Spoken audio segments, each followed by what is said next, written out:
Welcome back, Kwik Brain. Your question for today is, how do you use your mind to change your body? And I think everybody wants a better body.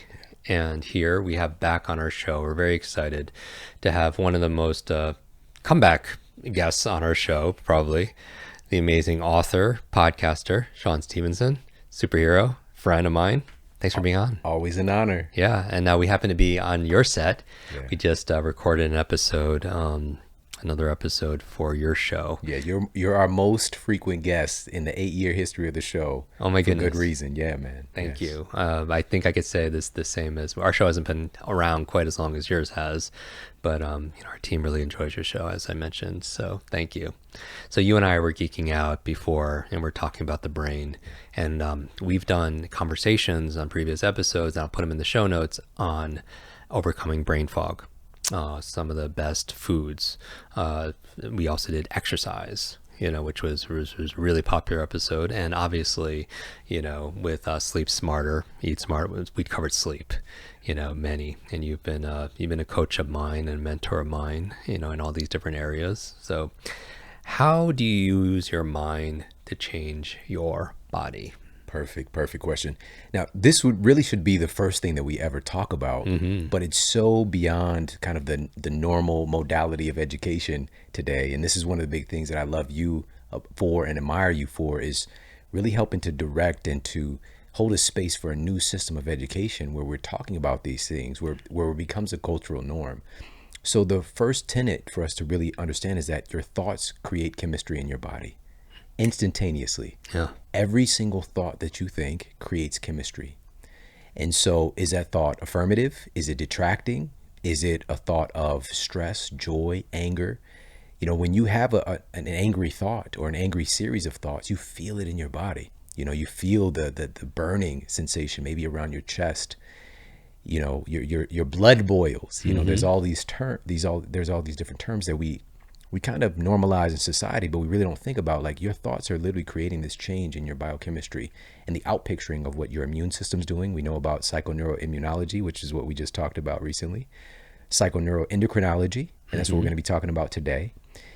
And what that really looks at is how your brain, your thoughts affect your endocrine system, and your hormones are really in the driver's seat when it comes to cellular communication and the outpicturing of health in our bodies. These little, really, I look at them like these little chemical messengers or metabolic DMs, right? So you want to be able to have a healthy, sovereign, unified system of health in your body. You want your cells talking to each other and to be on good terms. And so how your cells stay in communication is through hormones. And these hormones are like little metabolic text messages or little metabolic emails.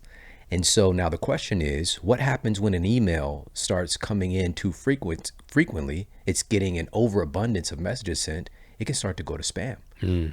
If we look at something like insulin, right? That button keeps getting pushed down so much that message keeps getting sent because of the inputs that we're bringing in from our abnormal diet. That message starts to go to spam, and we start to lose our sensitivity to receive that message, right? So how do we whitelist insulin again? And so these are some of the foundational tenets. Number one, your thoughts create chemistry in your body. Number two, we want to optimize these metabolic DMs. And number three, we need, before we dive into how to do this, we need a real world example to anchor this in. Okay. And so what I'm going to share with everybody is the overall the overarching name of it is the milkshake experiment. And I'm laughing a little bit because I always think about Khalees. My milkshake brings all the boys to, never mind, Jim. I don't even know if you know that song. Of course you know that song. I hope you know that song. But the milkshake experiment, this was conducted by Dr. Alia Crum and her fellow researchers at Stanford University. And they wanted to find out, can your thoughts affect your metabolism? And so what they did was they blended up a bunch of milkshakes and they measured them out and they put them into different cups.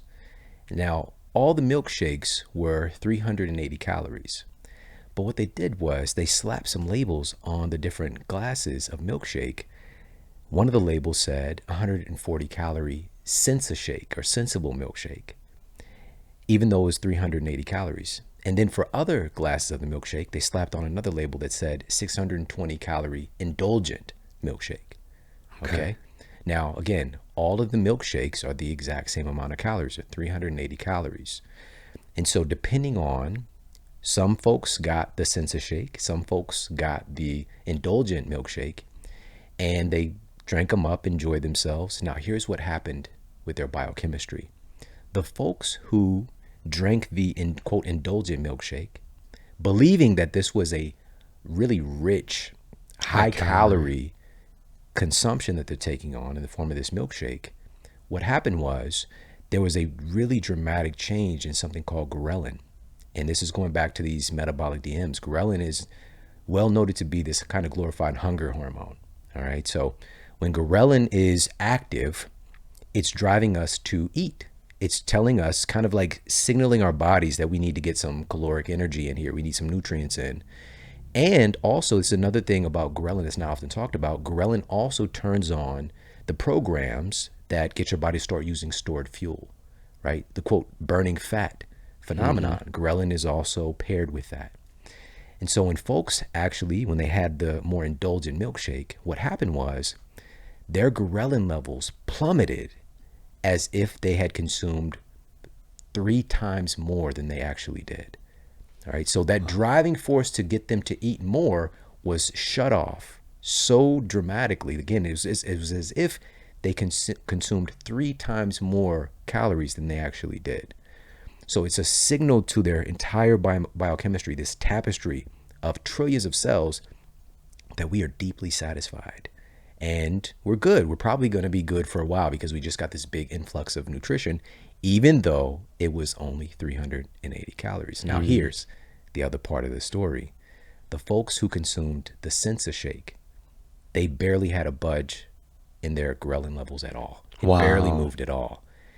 And in fact, it was statistically insignificant, and to the degree that, again, if the ghrelin's not changing, they just consumed this 380 calorie milkshake, but for their biochemistry, for their cellular intelligence, it's kind of like, well, I really didn't have nothing at all.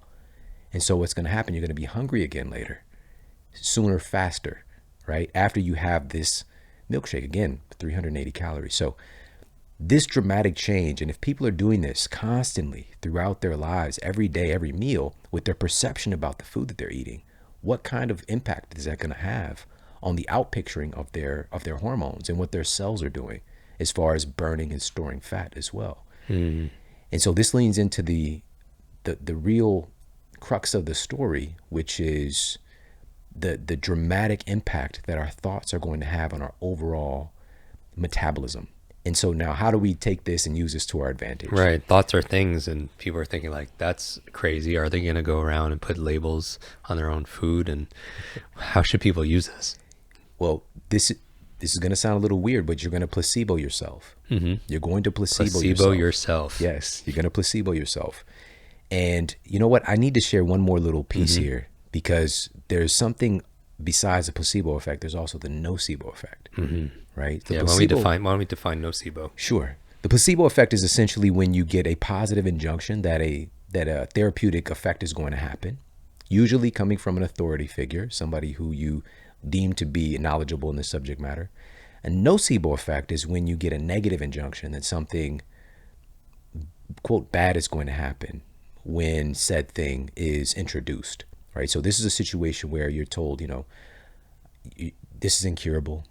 You're going to be on this medication for the rest of your life. You're never going to walk again. Some kind of prognosis. Yes, that of a bad, kind of what we would deem to be a bad outcome. And so this is happening all the time, whether we realize it or not. And Dr. Alia Crum actually did another experiment, and her team, and this was really fascinating. It was a skin prick test. And so they had a histamine reaction from getting the skin prick that led to a little rash developing in people's skin. And then they had the test subjects.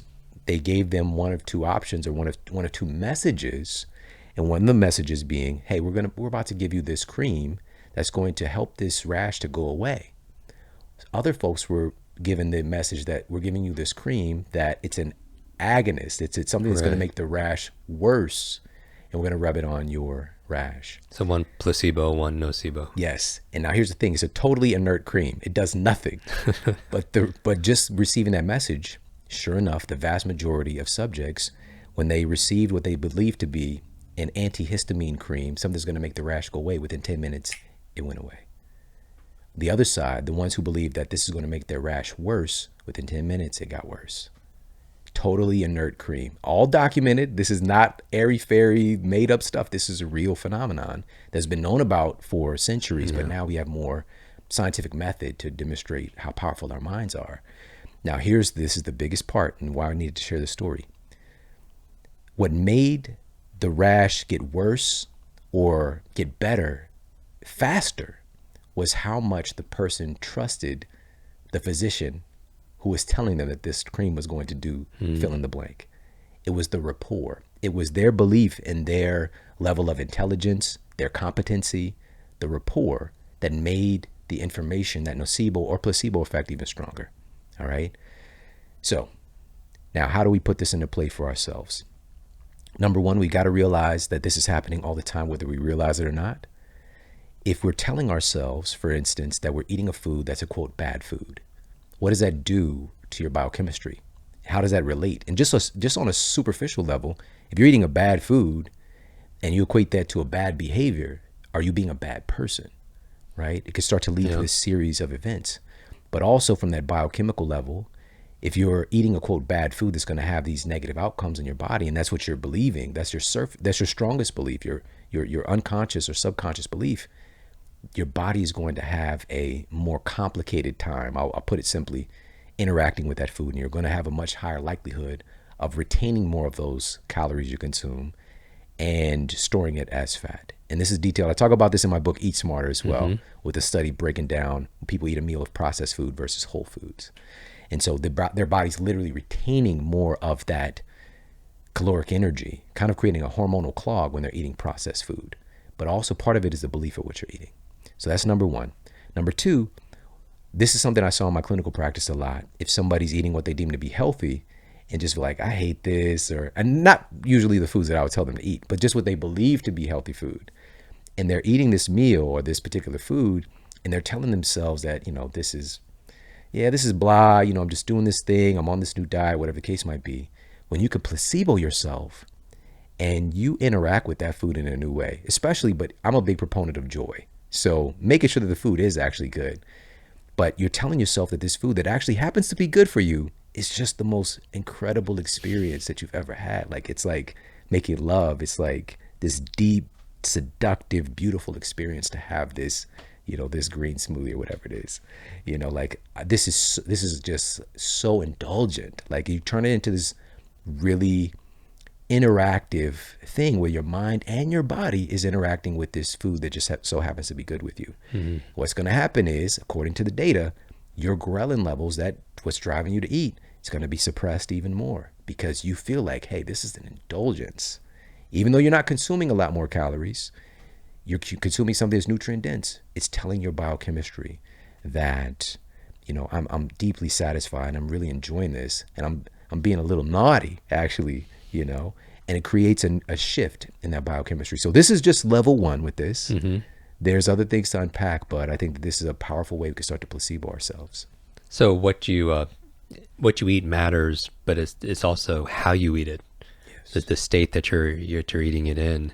And it's tough sometimes because some people aren't even conscious of what they're eating because they're so distracted.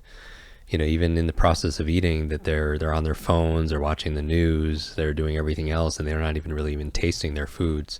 But I love this idea of placebo ourselves, to be able to change our biochemistry. There's a whole biology to belief, as has been talked about. So that's amazing. Is that something you do with the family also as well? So you actually just brought up another layer of this and how to use this to our advantage, because the phenomenon today is that most of the time we're not even paying attention to what's happening in our minds when we're eating. We're outsourcing our thoughts. We're outsourcing our minds while we're throwing stuff in there. Yeah, right? That doesn't put you in a rest digest kind of place when you're stressed out with watching everything that's going on. Exactly. So what can we do?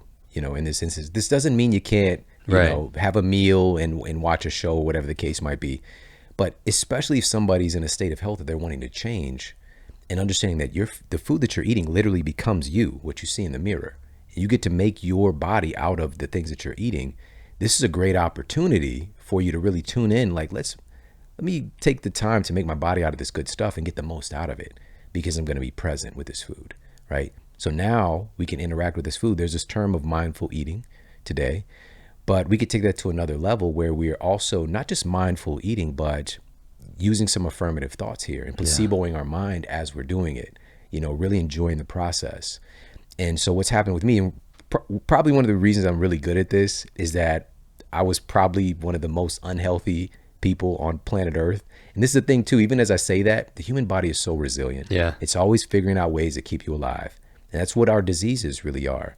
Our bodies are finding out creative ways to just do other jobs to keep us around, so we can hopefully get our stuff together. And, I was at a place where, I'm guzzling down, I go to 7-Eleven, which is not like a gourmet restaurant. And I'm like getting this nacho with chili and cheese. It's a tough image for me to see. Listen, just a obvious piece here. If you are going up to a machine and pumping your chili out of it, pumping meat out of a metal device, it's probably not good for you, but I'm eating these things and I'm making my body out of these things.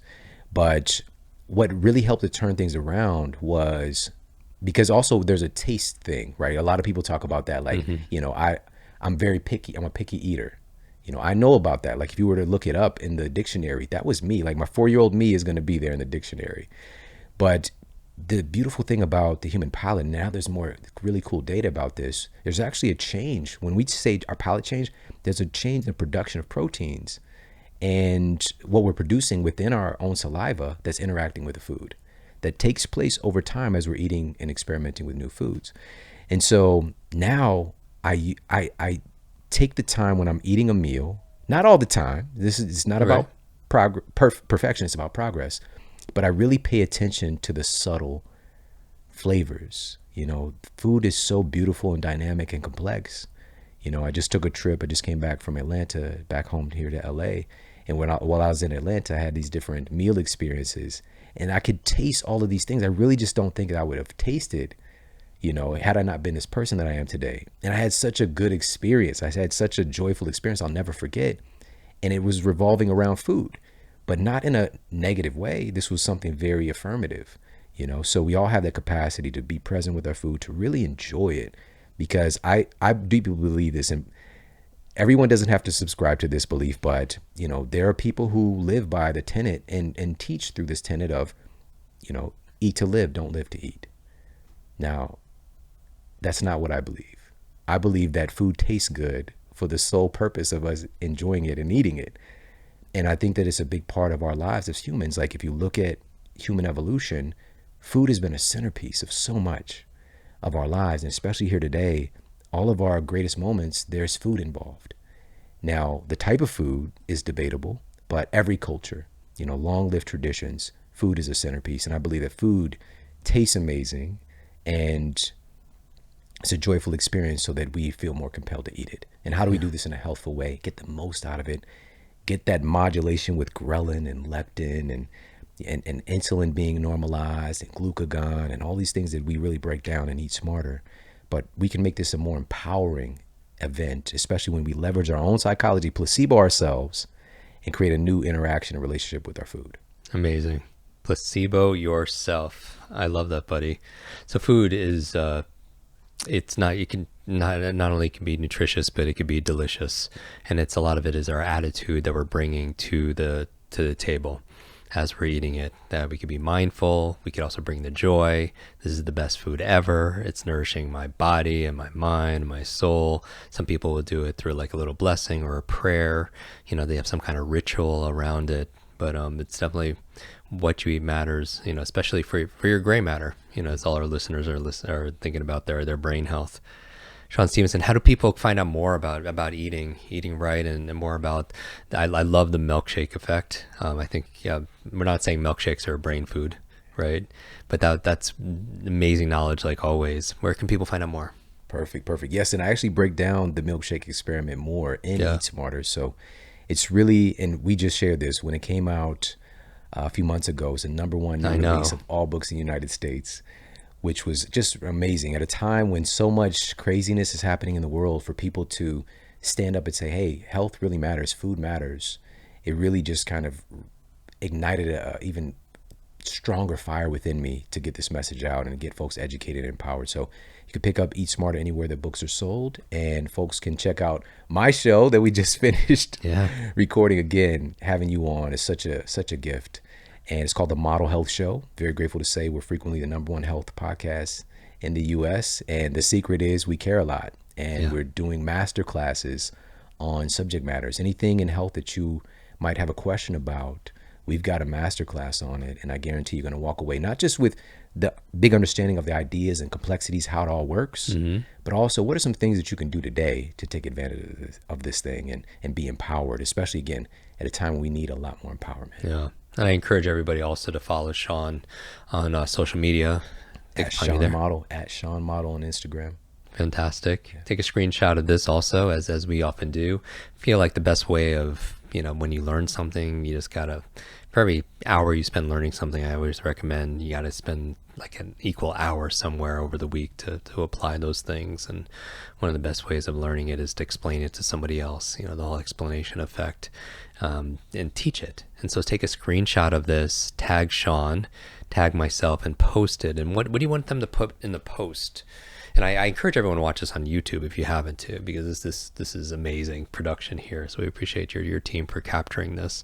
When they're posting, what would you like them to? Do you want to have a question for them or a challenge or something Sure. they can post along with You it? know what? I would love people to share what is their favorite healthy indulgence. Ooh, I like that. What is your healthiest favorite indulgence? And I will, because you'll tag us in it, I'll repost some of my favorites, and I'll actually gift a copy of Eat Smarter to one person in our community just as a thank you. But Shawn, many thanks for your show, for your work, for your books, for our friendship, and we're looking forward to having you back soon. Awesome. Appreciate you. Hi, Kwik Brain. It's your brain coach. I want to thank you so much for watching this video. 3 things to do. Number 1, make sure you share this, because when you teach something, you get to learn it twice. Update your learning so you can update other people's learning as well. Number 2, make sure you subscribe to this channel so you don't miss a thing, because if you miss a video, you miss a lot. And finally, make sure you hit that bell so you're notified and you find out when we put out the latest and the greatest. One extra thing, if you want really close attention, then text me. Here is my phone number, 310-299-9362. Did you remember that number? 310-299-9362. Shoot me a text and we'll stay in touch. Ask me your burning question. And I wish your days be full of lots of life, lots of love, lots of laughter, and always lots of learning. I'll see you in our next video.